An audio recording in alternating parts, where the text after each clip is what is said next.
Merci Pierre Simon. Je vais rester un peu dans ce coin-là pour faire défiler les diapositives. Alors, je suis absolument ravi de vous parler aujourd'hui avec Élodie de ce sujet brûlant, merci Pierre Simon, qui est le diagnostic préimplantatoire des aneuploïdies, qu'on va reprendre sous l'acronyme DPIA.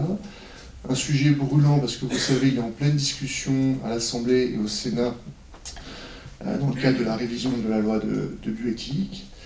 Et donc le déroulé de cette présentation va être au début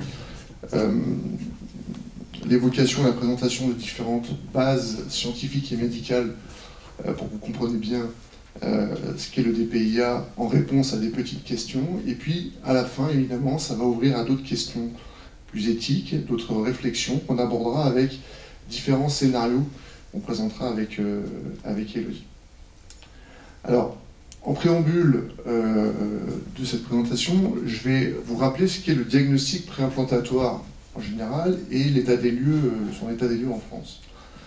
Alors, un diagnostic préimplantatoire est le fait de réaliser un diagnostic génétique sur des cellules embryonnaires à des stades extrêmement précoces.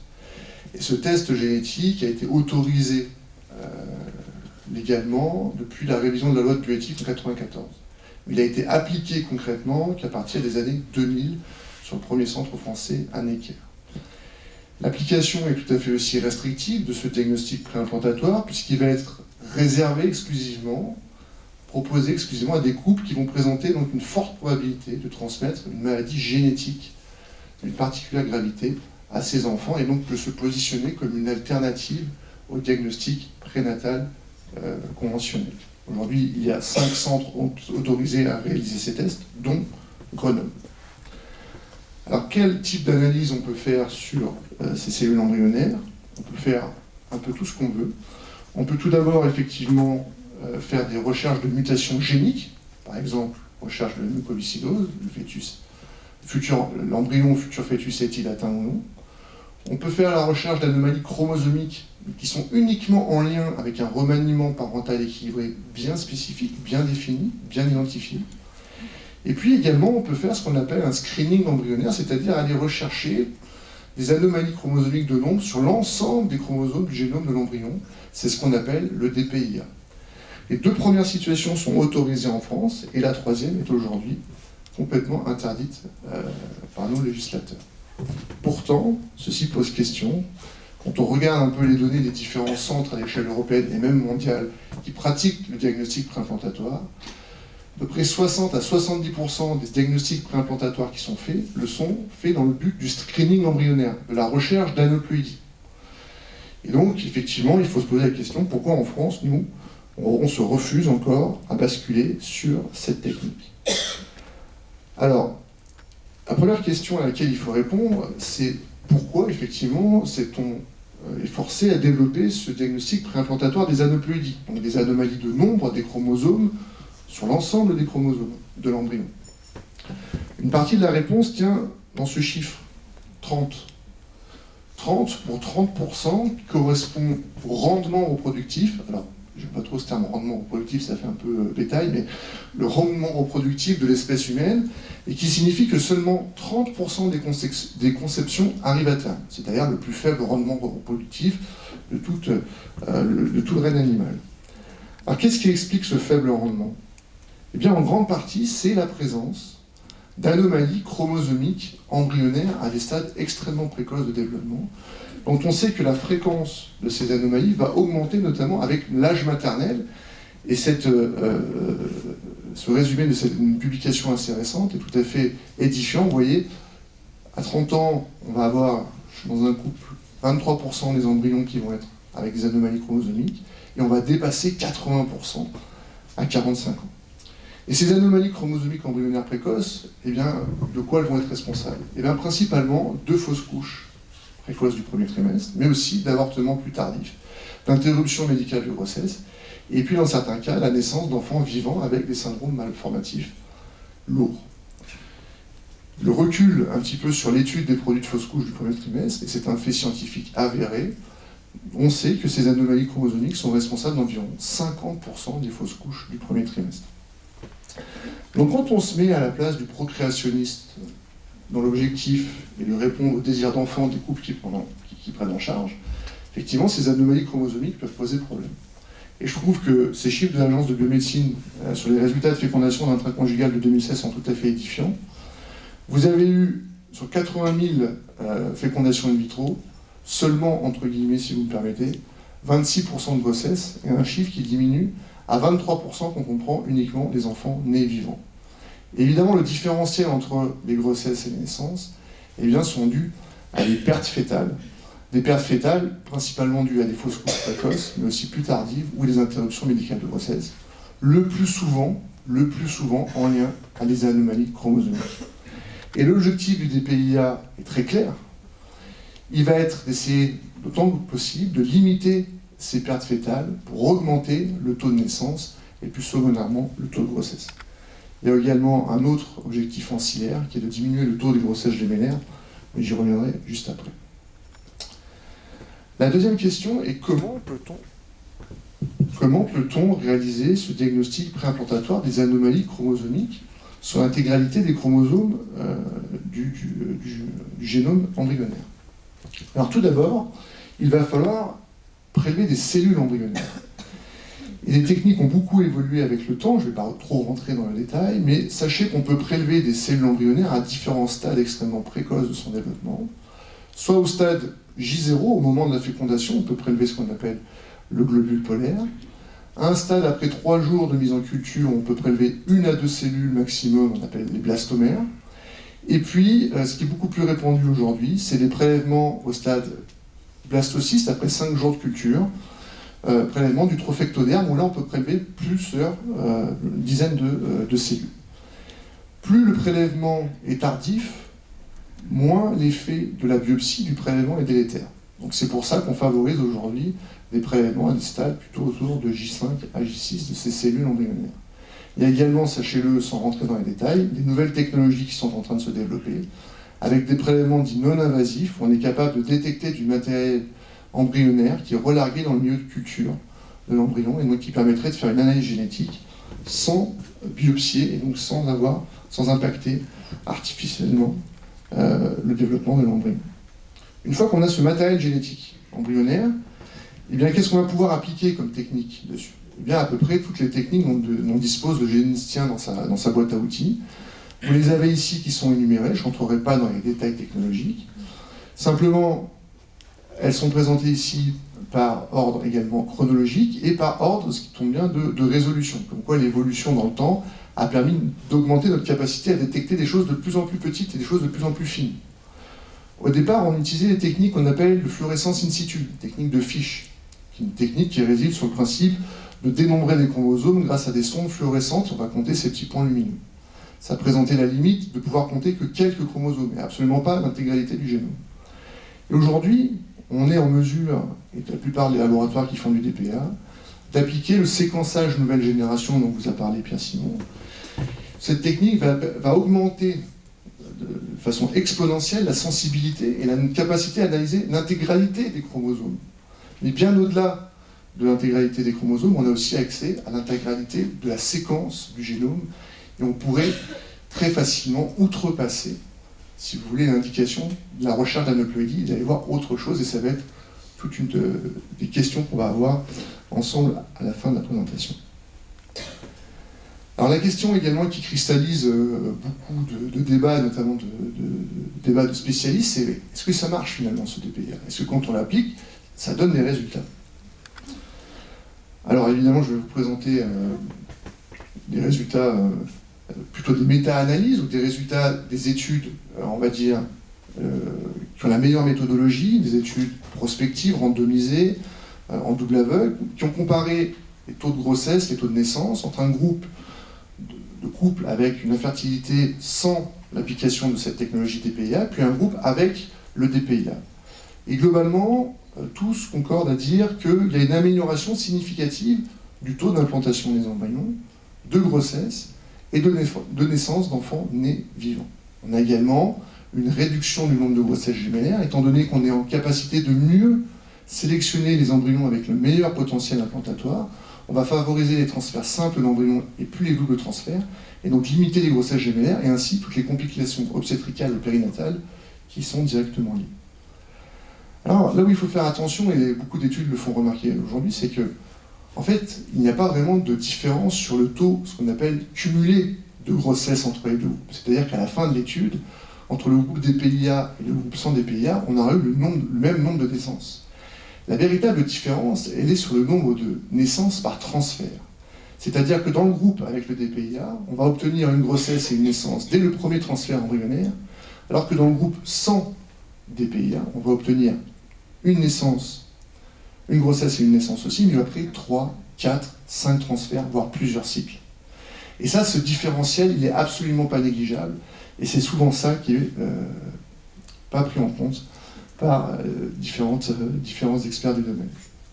Donc au final, le DPIA va permettre de réduire les fausses couches, de réduire les interruptions médicales de grossesse, de réduire les complications obstétricales, notamment dans le cadre des grossesses gémellaires, de réduire le nombre de stimulations que les femmes vont devoir supporter avant d'obtenir une grossesse, et ainsi de réduire le délai, mais aussi également de réduire le coût. Si on fait moins de tentatives, moins de cycles, ça va coûter moins cher, peut-être en termes de prise en charge. Et puis surtout, ça va avoir un impact extrêmement positif, à la fois sur le plan physique et psychologique sur les couples qui sont pris en charge par PMA.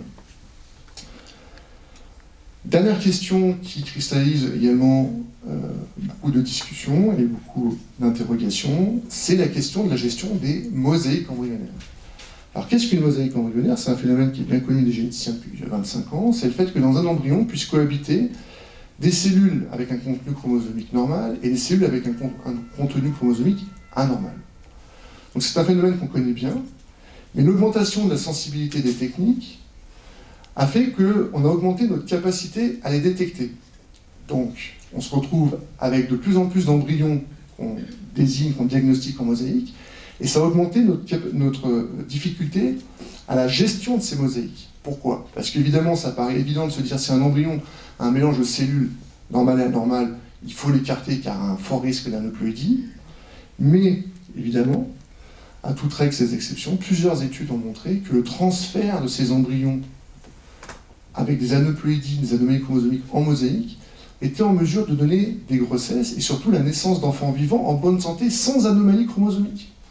Et si nous avions écarté ces embryons arbitrairement, eh bien, clairement, nous aurions écarté les chances de grossesse pour ces couples. Et donc, on parle donc de faux positifs de la technique, c'est-à-dire notre technologie est si puissante qu'on identifie des anomalies chromosomiques que l'on a spontanément envie d'écarter. En fait, on aurait écarté à tort à peu près 10 à 15% des embryons, situation qui peut poser problème, surtout quand on a une petite cohorte d'embryons. Ce qui est le plus intéressant, c'est quand on regarde la vie des couples par rapport à l'acceptation du transfert de ces embryons avec des mosaïques embryonnaires, bien finalement, vous voyez que seulement 30% des couples après un conseil génétique spécifique sont en mesure d'accepter le transfert de ces embryons en mosaïque avec des anomalies chromosomiques, mais en mosaïque. Et quand on regarde le détail de ces couples qui ont accepté, c'est des couples qui sont le plus souvent dans des situations les plus désespérées, entre guillemets, soit avec les femmes les plus âgées, qui vont avoir dans leur cohorte d'ovocytes et d'embryons quasiment exclusivement des embryons aneuploïdes, soit des couples avec le plus grand nombre d'échecs, au-delà de 3-4 échecs. Et bien ces couples-là sont prêts à prendre le risque de ces transferts d'embryons en mosaïque. Et donc cette capacité à gérer ces embryons en mosaïque fait aujourd'hui clairement un débat dans notre communauté scientifique. Alors évidemment, des questions vont persister, et maintenant c'est des questions d'une dimension plutôt éthique. Donc on va essayer de présenter de soulever ces questions et ces enjeux à travers différents scénarios. Elodie, je te propose de faire le premier et je te laisserai enchaîner et conclure. Le premier scénario, sur l'application de ce diagnostic préimplantatoire des aneuploïdies, pourrait être dans la situation la plus restrictive, dire un couple, vous voyez ici par exemple, plutôt âgé sur le plan de la reproduction, si je peux me permettre, 41 ans et pour madame 40 ans, porteurs sains tous les deux hétérozygotes de la mutation justement dans le gène CFTR responsable de la mucoviscidose dont parlait Pierre Simon. Ce couple a eu un premier enfant de 5 ans, malade, atteint de la maladie, et donc à solliciter effectivement pour leur second projet parental de passer par un parcours DPI. Mais se pose la question de se dire, au vu de notre âge, au vu du risque chromosomique lié à cet âge, ne pourrait-on pas bénéficier, puisqu'on va déjà faire toute la technique, le DPI d'une maladie génique comme la mucoviscidose, va passer par une fécondation in vitro, va passer par le fait qu'on biopsie les cellules. Derrière, sur ces cellules, on va faire le diagnostic de mucoviscidose, mais en cliquant, je caricature, sur un autre bouton, on pourrait avoir le résultat de l'analyse des chromosomes.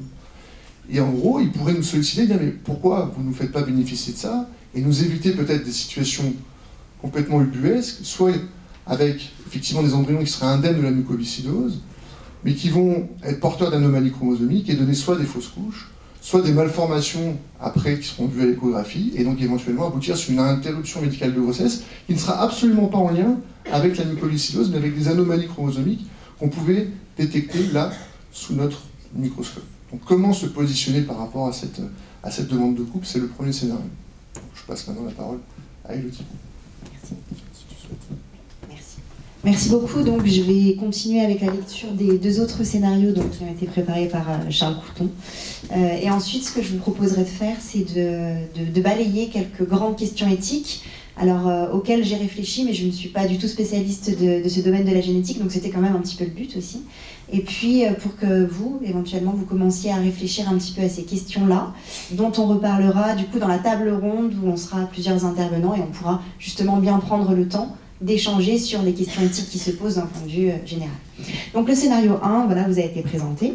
Le scénario 2, donc s'il y a des commentaires supplémentaires, je vous laisserai rajouter des éléments, Charles. Donc dans le cadre d'une FIV, de couple infertile, sans risque génétique cette fois-ci, particulier, qui aurait été préalablement identifié. Donc imaginons un couple, donc monsieur Y qui a 39 ans, et monsieur ou madame X, 39 ans, madame X, ouais, sans antécédents médicaux, c'est mieux quand même, et familiaux particuliers.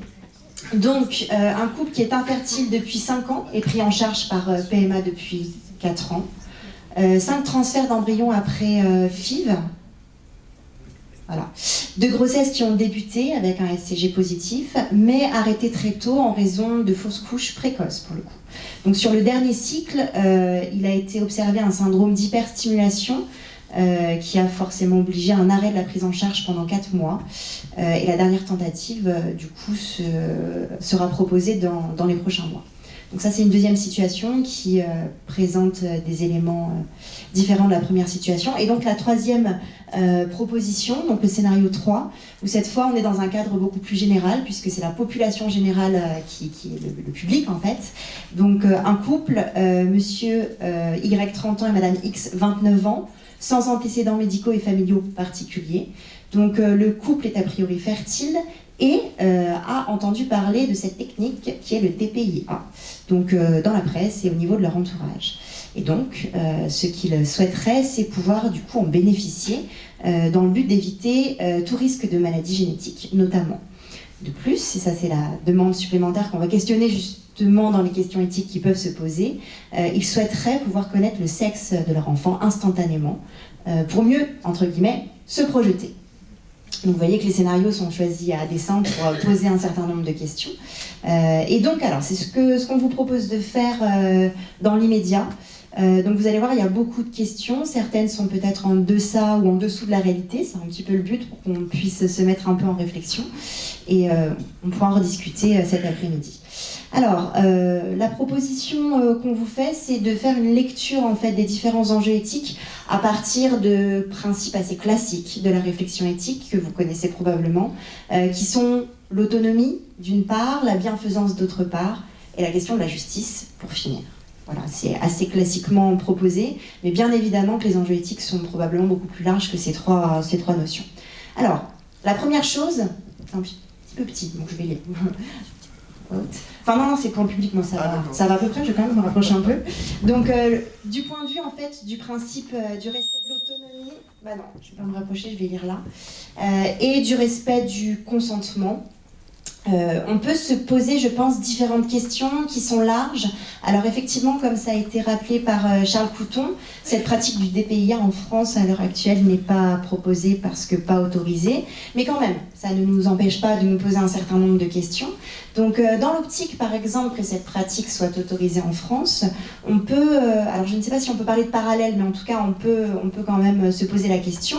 Par exemple, lors d'un diagnostic prénatal, si une anomalie chromosomique est détectée au cours des différents examens, on peut bien rappeler finalement que le choix, la décision reste celle du couple. D'accord ? Donc on peut à ce moment-là parler d'un choix que l'on peut dire libre, éclairé le plus possible, et qui revient bien évidemment au couple. Et donc si on se met dans l'optique justement du DPI, notamment, on peut faire l'hypothèse qu'on serait quand même dans la même configuration, avec une information qui serait donnée au couple, et un choix final qui serait celui du couple aussi. Ou en tout cas, c'est une question qu'on peut mettre un petit peu sur le devant, pour que voilà, on garde bien en tête que la question de l'autonomie, elle est bien évidemment présente aussi pour ce type de test qu'il s'agit de questionner. Une autre question que l'on peut se poser, qui peut-être est une question qui vous interpelle d'emblée dans la lecture des scénarios qu'on a pu vous faire, qu'est-ce qu'on peut faire, qu'est-ce qu'on pourrait faire avec des demandes complémentaires ?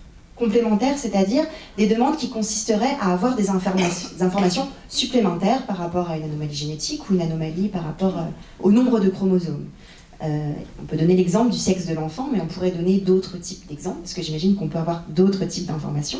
Donc finalement, que faire avec ces demandes qui peuvent émaner de certains couples et qui émaneront peut-être dans le futur.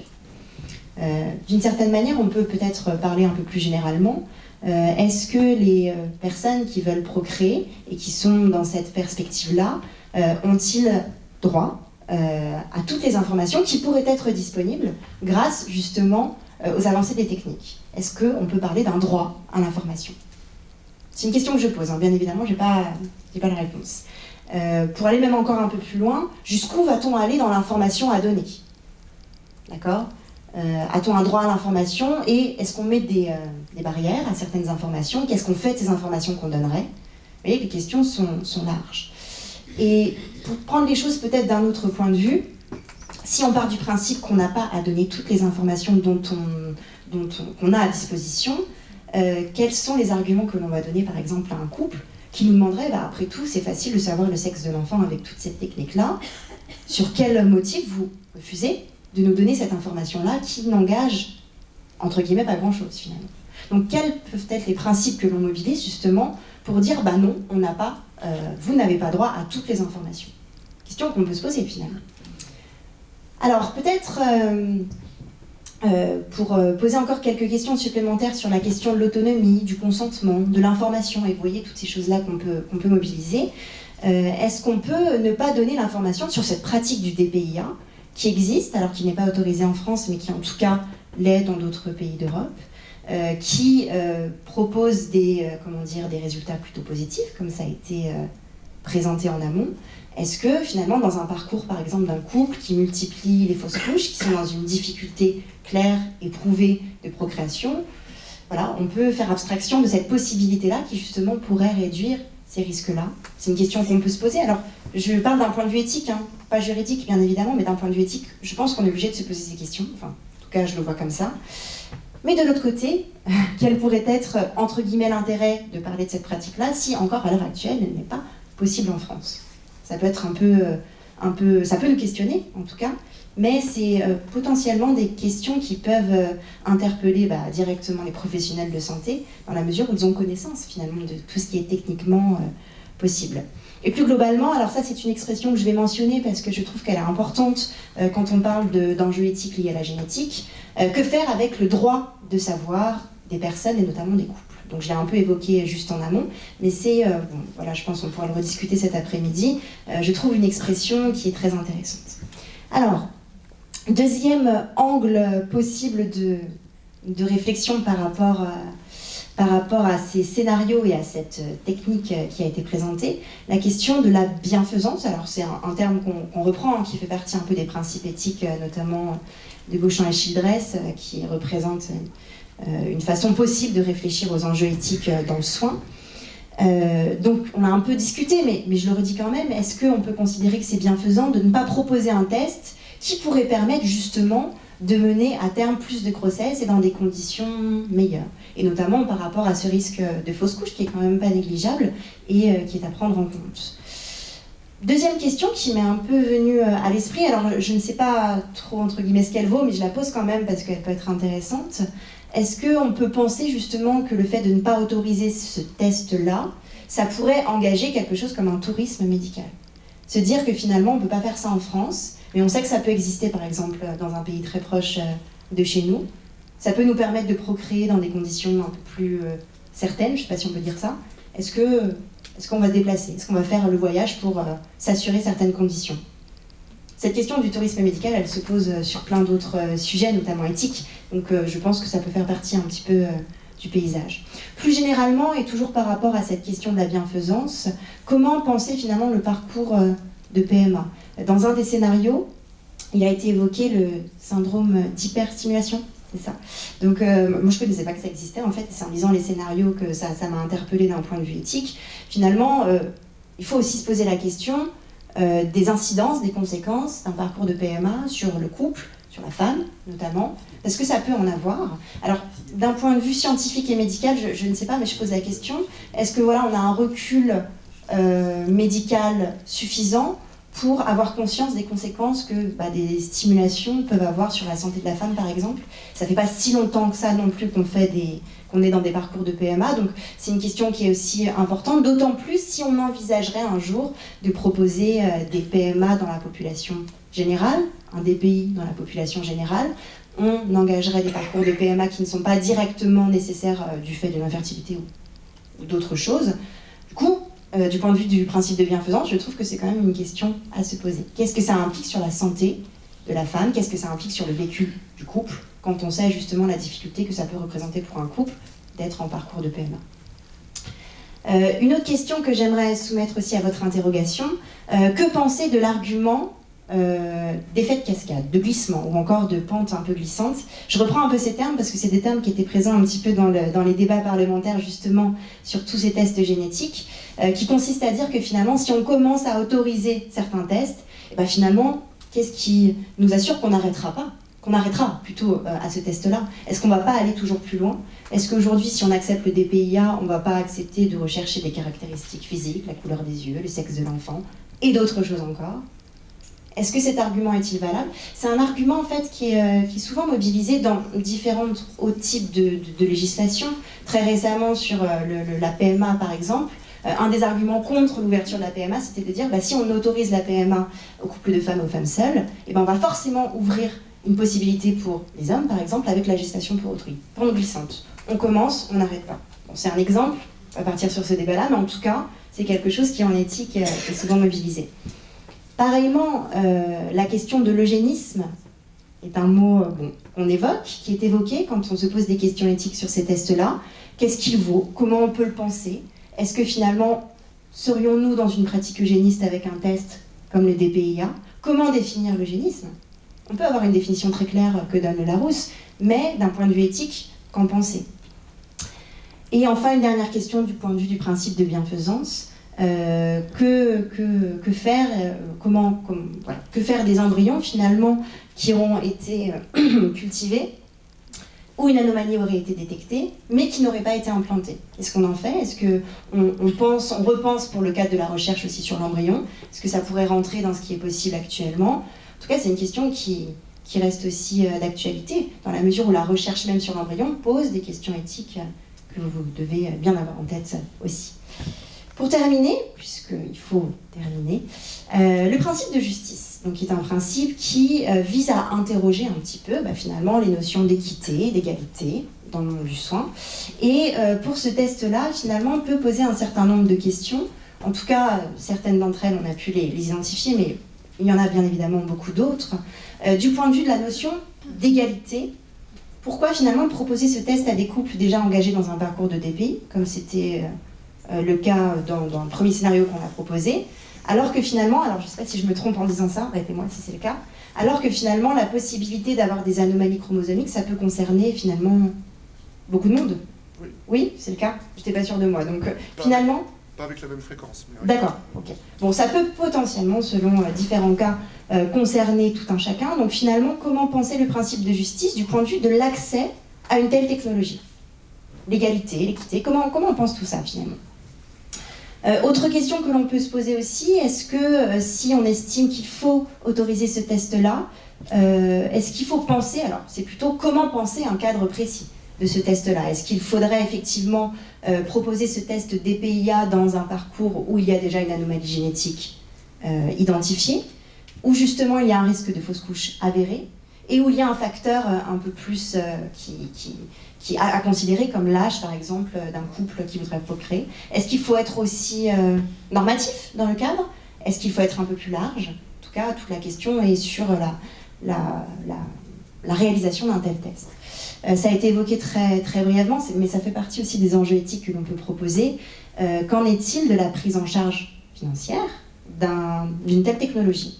Que ce soit dans le scénario 1, 2 ou 3. Et vous voyez que selon les 3 types de scénarios, on n'est pas forcément dans le même regard, en tout cas dans le même contexte. Et ça, c'est une question qu'il faut poser à l'heure actuelle, dans un contexte où on se pose la question des coûts de la santé.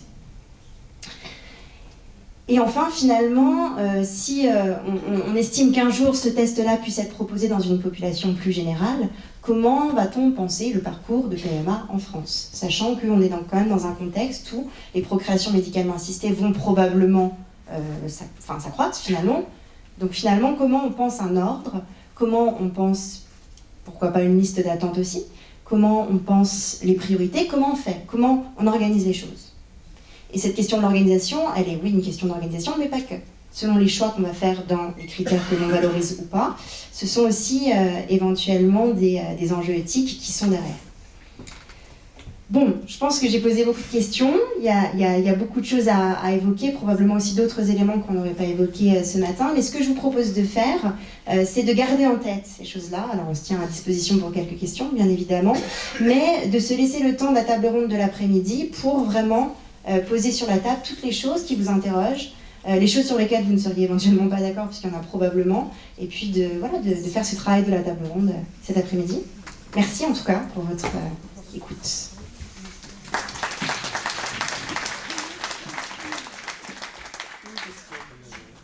Est-ce qu'il y a une question?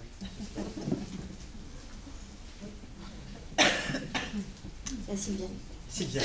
C'est pas une question, mais c'est juste une remarque. La dimension tourisme procréatif, oui. C'est pas vraiment des séjours touristiques pour les couples, c'est une vraie réalité. Bien sûr. Belgique, Espagne, les gens courent déjà. Merci beaucoup. Oui. J'ajoute à ce que dit Sylviane que la question du tourisme pose un problème de justice. C'est-à-dire que, de fait, le tourisme médical n'est pas accessible à tout le monde et il a un certain coût pour les couples ou les personnes. Voilà. Une remarque aussi, Chabat m'écarte. J'ai horreur de l'argument de la pente glissante. Il fallait l'évoquer, on n'avait pas. Mais je dirais cet après-midi. En allemand, c'est Dammbruch. C'est pas la cascade, c'est la rupture de digue. Non, quand il y a une digue qui se rompt, on peut en mettre une derrière, différente, qui concerne d'autres personnes. J'ai horreur de l'argument de la pente. Et je vous dis tout de suite, je suis choqué par l'attitude des assemblées vis-à-vis de leur frilosité vis-à-vis de la mise en place d'une structure qu'on est capable de mettre en œuvre demain et qui va diminuer d'une façon considérable le nombre de transferts avec toutes les lourdeurs que ça entraîne chez les femmes. Voilà, mais et surtout, on en rediscutera cet après-midi.